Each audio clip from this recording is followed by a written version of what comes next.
Kalau alam binatang ni, dia ada bahasa-bahasa binatang dia bersembang lah.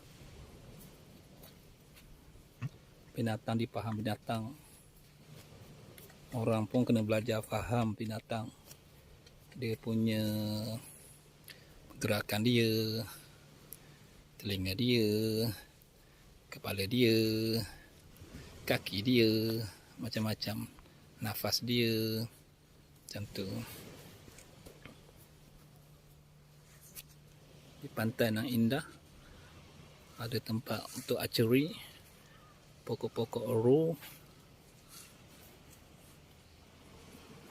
Di sana orang sedang menarik pukat ni. Sini banyak udang, banyak ikan. Cantik suasananya. Ada satu bot yang sedang datang tu, baru balik daripada memukat.